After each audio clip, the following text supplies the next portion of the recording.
A man walked into Al Capone's office and asked him for $50,000. 2 months later, he walked back in, handed every dollar back, and told Capone the deal had failed.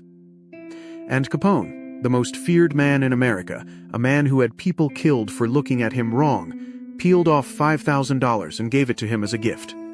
That was the con. The money was never the con. Giving it back was the con. His name was Victor Lustig, and he is the only man in history to sell the Eiffel Tower. Not once, twice, and the reason he got away with it the first time is a flaw sitting inside your head right now. A flaw so reliable that it's still being used to take money off people today, this week, probably from someone you know. I'll show you exactly what it is. But first, you need to see how good he was. Paris, 1925. The war has been over 7 years. Paris is broke, brilliant, and full of men in nice suits who might be anybody. Lustig is reading a newspaper in a cafe and finds a small article buried in the back pages. The Eiffel Tower is in bad shape. The paint is failing, the maintenance bills are humiliating, and the city is quietly wondering whether the thing is worth keeping. It was only ever built as a temporary exhibition piece anyway, 20 years past its expiry date. Most people read that and feel a flicker of sadness. Lustig reads it and sees 7,000 tons of wrought iron. Here's the first thing that separates him from every amateur. He doesn't rush. He goes to a forger and has government stationery made. Ministry of Posts and Telegraphs, correct crests, correct typeface. He books a suite at the Hôtel de Crillon, one of the most prestigious hotels in Paris, a building where government business genuinely happened. Then he writes to 6 of the largest scrap metal dealers in France and invites them to a confidential meeting. Confidential. That word is the trap, and it hasn't even sprung yet. 6 men arrive. Lustig introduces himself as the Deputy Director General of the ministry. He explains, with real regret, that the tower's upkeep has become impossible, that the decision has been made to dismantle and sell it for scrap, and that the government cannot announce this publicly, because the outcry would be enormous. And that single sentence does more work than any lie he tells all day. Because now the secrecy isn't suspicious, the secrecy is proof. Of course, a real government would hide this. The lie explains itself. He takes them on a tour of the tower in a rented limousine, not to show them anything, to watch them. And by the end of it, he has identified his mark, a man named André Poisson. Why Poisson? Not because he's the richest, because he's the most insecure. Poisson is new money, an outsider in the Paris business world, a man who feels like the established dealers look down on him, and Lustig can smell it the way a shark smells a cut.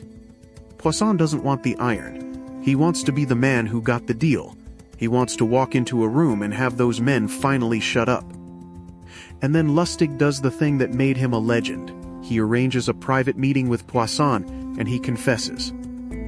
He drops his voice, looks tired, looks ashamed, and admits that he's a government official on a government salary, that a man in his position, handling deals of this size, doesn't earn what he deserves. He implies he needs a bribe. Read that again.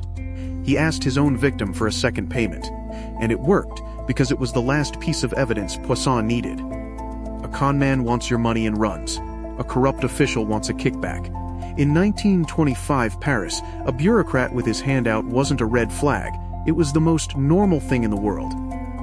Lustig didn't just ask for a bribe. He weaponized his own dishonesty as a credential. Poisson paid for the tower, and he paid the bribe on top.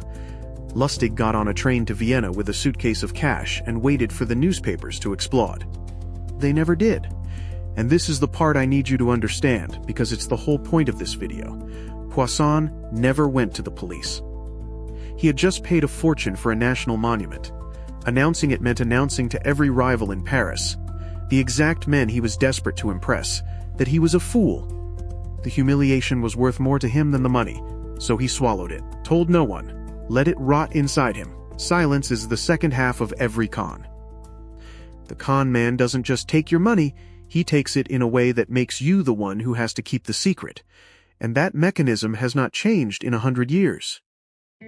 It's why romance scam victims don't tell their families. It's why people who lose their savings to a fake investment scheme say the money went into a bad business deal. It's why the crime keeps working. The shame does the police's job in reverse. Lustig knew this, which is why, a month later, he came back to Paris. Same city, same story. new group of scrap dealers. He genuinely sold the Eiffel Tower a second time, and this time the mark went to the police.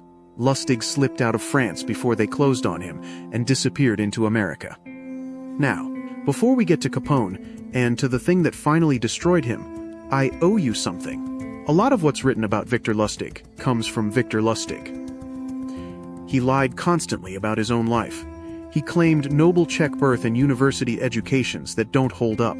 Some of the most famous stories about him trace back to his own accounts and to journalists who happily printed them. Historians treat the Capone story in particular with real caution. It's plausible, it fits everything else we know about him, but it is not documented the way a court record is. Which is, honestly, the most Lustig thing imaginable. The man's final con was on the historians. But some of it is bulletproof because the United States government wrote it down. America, the 1930s. Lustig runs a device he calls the Romanian box, a beautiful little machine of mahogany and brass with rollers and dials. You feed a $100 bill into one end. 6 hours later, 2 identical $100 bills come out. It's loaded, of course. 2 real bills hidden inside, and a 6-hour delay so he's in another state before you work it out. And the 6 hours isn't laziness, it's design. It gives the mark half a day to sit there imagining what an infinite money machine will do to his life. By the time it fails, he's already spent it in his head. He sold that box for tens of thousands of dollars to people who should have known better. Bankers. A sheriff who allegedly tracked him down afterwards, and whom Lustig conned a second time with counterfeit money, sending the man to prison. Because by then Lustig had stopped faking money machines and started printing actual currency. His operation with a pharmacist and an engraver produced fake notes so widespread that the Secret Service gave them their own name, the Lustig notes, and estimated they were circulating at a rate that genuinely threatened confidence in the dollar. Federal agents chased him for years. He was arrested in 1935, and then he escaped. Bedsheets knotted into a rope out of a window of a federal detention center in Manhattan, and he paused on the way down to wipe the wall, so anyone watching would think he was a window cleaner. He was free for 27 days before they caught him in Pittsburgh, the ending. Victor Lustig was sentenced to 20 years and sent to Alcatraz, the Rock. A place specifically designed to hold men who could not be held anywhere else, and there at last the man whose entire power was his mouth had nobody left to talk to. He died there in 1947, of pneumonia. He was buried in an unmarked grave, and on his death certificate, under occupation, someone had typed 2 words, apprentice salesman. The greatest con artist of the 20th century, the man who sold a national monument twice, filed away as a trainee. Here's what I want you to actually keep. Lustig had a list, 10 rules he lived by, and the first one was, be a patient listener, not be charming, not be clever. Listen, because the mark tells you what they need. Poisson told him. He never said it out loud, but every gesture in that room said I want to be respected, and Lustig simply sold him respect and charged him for the iron. Nobody has ever been conned by a stranger who wanted their money. They're conned by someone who noticed what they were missing. So the question isn't, am I smart enough to spot a liar? Poisson was smart. The question is the one nobody likes answering. What am I so hungry for that I'd stop asking questions if someone offered it to me? Know that, and you're very hard to sell a tower to. If this held you to the end, do me a favor and tell me in the comments what you think Poisson's real weakness was, the money or the respect. I read every one of these, and the arguments in that comment section are usually better than the video. Hit like, because this channel lives or dies on whether the algorithm thinks anyone finished. And subscribe. Next time, Amsterdam, 1637, when a single flower cost more than a canal house, and the smartest people in Europe convinced each other it would never end. I'll see you there.